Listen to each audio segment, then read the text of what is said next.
Hi, this is Josh with Resort TV 1. Today we're going to show you some hidden gems at the Universal Studios Park in Orlando, Florida. We hope you enjoy the video. And the first hidden gem I want to show is actually an entire street. When you go to the right after entering the park, you'll find this street that's themed after Hollywood and Beverly Hills. And Ciro's was a club that a lot of famous musicians played at that was in Hollywood. It's not there anymore, but the architecture is really cool. I love the style. And it's actually not a restaurant at Universal Studios, it's just a place to walk through to get to guest services, but still really neat. And here's the Beverly Hills sign and some buildings themed after that area. There's even a Hollywood Walk of Fame right next to the sign that goes up and down the street a little ways. And the Brown Derby hat shop here is of course a tribute to the Brown Derby restaurant in Hollywood. And they even have an old-fashioned pharmacy, which is really cool. You can get ice cream here. And out on this same street they have Dr. Emmett Brown from Back to the Future taking pictures with people next to the DeLorean. And this DeLorean is basically an exact replica of the one in the movies. It's really cool. It's hard to see the interior on the video here, but the interior is even exactly like the one in the movie. Pretty amazing. And across from that is a facade of a camera store, which isn't open, but it's still a pretty cool facade. And here's Mel's Drive-In from American Graffiti. And I love the old-time cars there, and it's a great restaurant, but it's something people overlook if you're not really paying attention. And Cafe La Bamba is just a beautiful place, themed after a restaurant in Hollywood.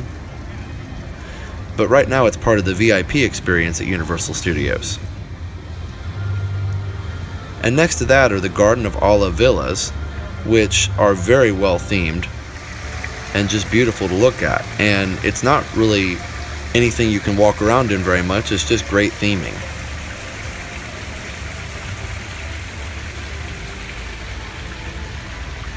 And the theming is carried way over to the side here, where they've got all these apartment-like things that really look like they might be villas in a neighborhood somewhere in the Hollywood or Beverly Hills area. And this is something you can easily walk by if you're not paying attention.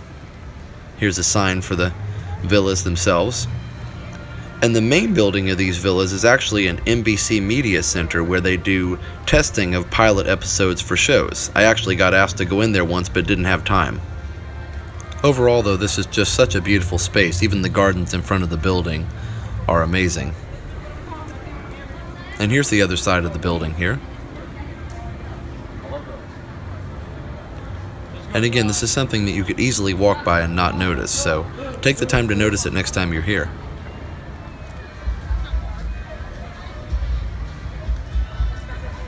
And right across the street from the Garden of Olive Villas is a park basically themed after Central Park in New York City.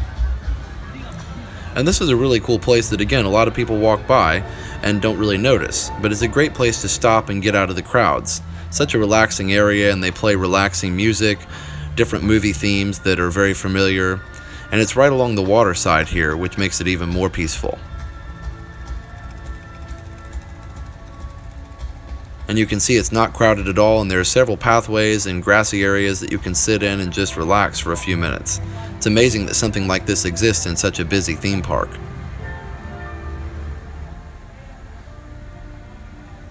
And you can see the park is just right there, but this area is really not busy at all.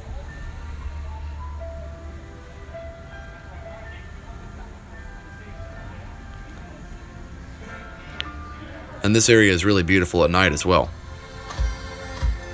And right next to the park is the waterfront area. Of course, this is really busy at night during the show that's put on here every night in the lagoon. But during the day, it's very peaceful and a great place to take a walk and just enjoy a beautiful day here at Universal Studios.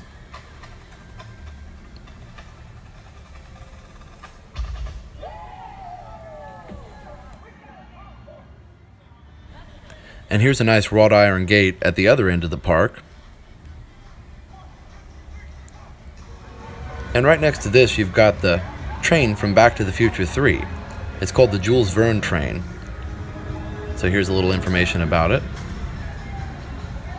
But as many of you know, Back to the Future used to be a ride here before The Simpsons took over, but they did keep the train here and the DeLorean next to it, so that's something really cool to check out if you're a fan of Back to the Future like I am. So here's the DeLorean, complete with Mr. Fusion in the back and all the things that make it fly, and so such an authentic replica of the car itself. It's great.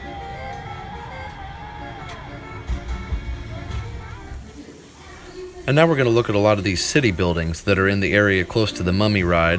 They're basically themed after New York City or several other cities they could be. And I'm going to apologize that the audio is turned down here because there was a show going on and it made the music really, really loud. So I wanted you to be able to hear what I was talking about these different buildings. But the theming is really elaborate here, and if you don't stop and take a look at it, you really won't appreciate it. But Finnegan's Bar and Grill takes up a lot of space in that particular block, and it's a really great place to eat.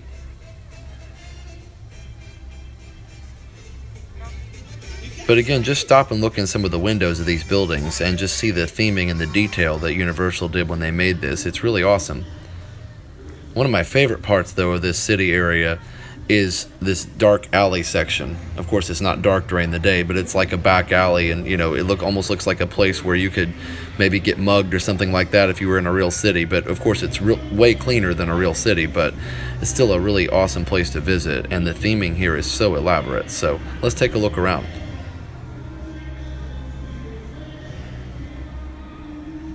So here's like a loading dock area that would be behind a business, maybe in some city somewhere. And they even have an old poster for a circus. And just all the fire escapes and different signs, it's just really neat. I love in the theme parks like this where there are these back pathways that not everybody goes to or not everybody knows about, and I really work hard to try and find these types of paths, similar to the path that goes between Tomorrowland and Storybook Circus in the Magic Kingdom. This is one of those places that just not very many people venture back to, but it's really worth it. Here's an old boxing poster. And the archways and the brickwork are really beautiful as well. The Ringling Brothers and Barnum and Bailey Circus poster is neat. Even bars on the windows like you might expect to find in a place like this.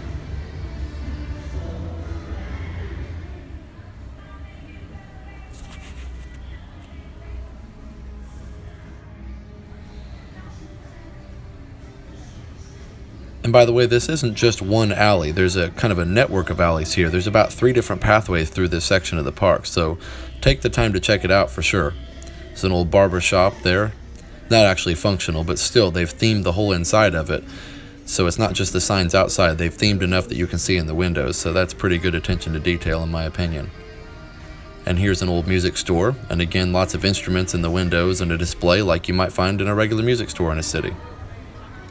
And now we're outside the Wizarding World of Harry Potter Diagon Alley, and this is number 12 Grimmauld Place, where Sirius Black lived and where they had their headquarters. And of course, Kreacher peers out the second-story window there, and that's something that you might not notice if you don't stop and take a look. So there's another hidden gem. And when you enter Diagon Alley, right when you go through the place where the bricks turn, there's this statue that's faced backwards, so I thought that was kind of neat as well. And of course, I can't go into Diagon Alley without showing you an overview of it. Even though it's not a hidden gem, it's still just a beautifully themed area. But in Diagon Alley, there's these little back stairways and things that look like they might belong in a real city, and so I like the theming here as well. Another area that's overlooked sometimes in Diagon Alley is Nocturne Alley, and all the theming inside of it is just really cool and really elaborate, and you really have to stop and take your time and look around. And here's another one of these back stairways. I know it's really dark, but if you're here, you can see a lot of great theming back there that a lot of people might not notice. And there's a window that actually leads into and looks into the Leaky Cauldron, which is right next door, so that's some neat theming as well.